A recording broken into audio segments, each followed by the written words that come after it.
Hi guys, welcome back to my channel. இன்னைக்கு நம்ம சேனலில் என்ன பார்க்க போகிறோன்னா புதுசாக ஒரு ரெசிபி தான் பார்க்க போகிறோம். என்ன ரெசிபின்னு பார்க்கறதுக்கு முன்னாடி நம்ம சேனலில் ஒன்று சப்ஸ்கிரைப் பண்ணாமல் பார்த்துட்ருக்கோங்க, மறக்காம சப்ஸ்கிரைப் பண்ணுங்கள், கூட பெல் ஐக்கான் கிளிக் பண்ணுங்கள். அப்போ தான் நான் போகிற வீடியோஸ்லாம் நோட்டிஃபிகேஷனில் வரும். மறக்காமல் உங்கள் ஃப்ரெண்ட்ஸ் அண்ட் ஃபேமிலிஸ்க்கு ஷேர் பண்ணுங்கள், கொஞ்சம் லைக் பண்ணிவிட்டு போங்க. இப்போ என்ன ரெசிபி பார்க்க போகிறோன்னா எல்லாத்துக்கும் ரொம்ப பிடிச்ச மசால் தோசை ரெசிபி தான் பார்க்க போகிறோம். அது ரொம்ப ஈஸியான ரெசிபியை தான் பார்க்க போகிறோம். ரெண்டு பொருளை வச்சு மசால் தோசை எப்படி செய்கிறதுன்னு தான் பார்க்க போகிறோம். ஸோ அது மசால் தோசைன்னு சொல்கிறது பதில் கார தோசைன்னு சொல்கிறது ரொம்ப நல்லாயிருக்கும். ஸோ கண்டிப்பாக ட்ரை பண்ணி பாருங்கள். இந்த லாக்டவுன் டைமில் இந்த மாதிரி ஃபுட்ஸ்லாம் வந்து நம்மளுக்கு சாப்பிட்ணுன்னு ஆசையாக இருக்கும். அதுக்காகவே நான் வந்து உங்களுக்கு கொண்டு வந்திருக்கேன். ஸோ வீட்டிலே ஈஸியாக எப்படி செய்கிறதுன்னு தான் பார்க்க போகிறோம்.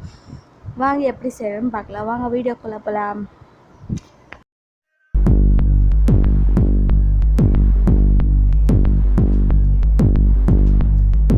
இப்போ ஃபஸ்ட்டு வந்து தேவையான பொருள்லாம் எடுத்துக்கலாம். ஃபஸ்ட்டு காய்கறி வெட்டிக்கலாம். அதுக்கப்புறம் நம்ம மசாலா செய்கிறதுக்கு பேன்லாம் எடுத்துக்கலாம். அடுத்து வந்து அதுக்கு தேவையான ஸ்பூனில் எடுத்துக்கலாம்.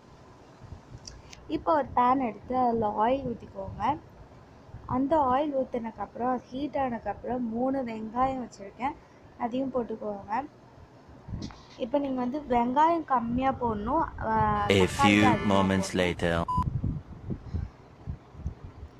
வெங்காயம் இந்த மாதிரி கோல்டன் ப்ரௌனாக வந்ததுக்கப்புறமா நம்ம அரைச்சி வச்ச தக்காளியை வந்து சேர்த்துக்கலாம். ஸோ அரைச்சி தக்காளி போட்டால் நல்லாயிருக்கும் இதுக்கு. ஸோ நான் 6 தக்காளி எடுத்துருக்கேன். 3 வெங்காயத்துக்கு நீங்கள் 6 தக்காளி போட்டால் கரெக்டாக இருக்கும். ஸோ இதையும் நல்லா மிக்ஸ் பண்ணிக்கோங்க. நல்லா மிக்ஸ் பண்ணணும். தக்காளி நல்லா வெந்ததுக்கப்புறம் மசாலா ஆட் பண்ணிக்கலாம். மிளகாய் தூள் 1 ஸ்பூன் போட்டுக்கோங்க. மிளகாய் தூள் அதிகமாக சேர்த்தா தான் நல்லாயிருக்கும், காரமாக இருக்கும். சிக்கன் மசாலா 1 ஸ்பூன் போட்டுக்கோங்க. இப்போ சால்ட் ஆட் பண்ணிக்கோங்க. அதை நீங்கள் ஆட் பண்ணும்போது காமிக்கல ஃபோனில். இதை வந்து நல்லா 5 நிமிஷம் வேக வச்சுட்டு ஆஃபிடுங்க. இப்போ வந்து மாவு கரைச்சி வச்சுருக்கோம். ஸோ தோசை மாவு அதை நம்ம ஊற்றிக்கலாம் தோசைட்டியில்.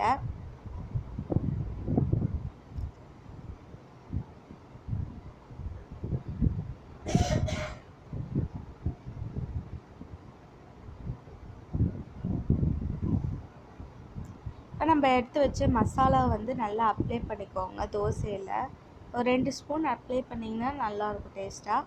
ஸோ ஒன்றும் காரம் அதிகமாக போட்டிருந்தீங்கன்னா கம்மியாக அப்ளை பண்ணிக்கோங்க, அப்போ அது நல்லாயிருக்கும். ஸோ ரொம்ப ஈஸியான ரெசிபி தான். 2 பொருள் வச்சு தான் செஞ்சோம். மசாலா ஒரு தோசை வெந்ததுக்கப்புறம் நீங்கள் ஃபுல்லாக திருப்பி விடாமல் இந்த மாதிரி திருப்பி போட்டிருக்கணும்.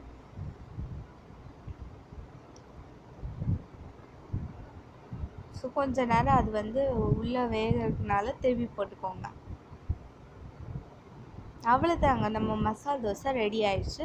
ஸோ இதை தேங்காய் சட்னி வச்சு சாப்பிட்டு பார்த்தீங்கன்னா செம்ம டேஸ்ட்டாக இருக்குங்க. கண்டிப்பாக ட்ரை பண்ணி பாருங்கள். எல்லாத்துக்கும் ரொம்ப பிடிச்சவங்க. உங்களுக்கு பிடிச்சா மறக்காமல் சப்ஸ்கிரைப் பண்ணுங்கள், கூட பெல் ஐக்கான் கிளிக் பண்ணுங்கள், ஃப்ரெண்ட்ஸ் அண்ட் ஃபேமிலி ஷேர் பண்ணுங்கள். தேங்க்ஸ் ஃபார் வாட்சிங் மை சேனல் காய்ஸ். பாய்.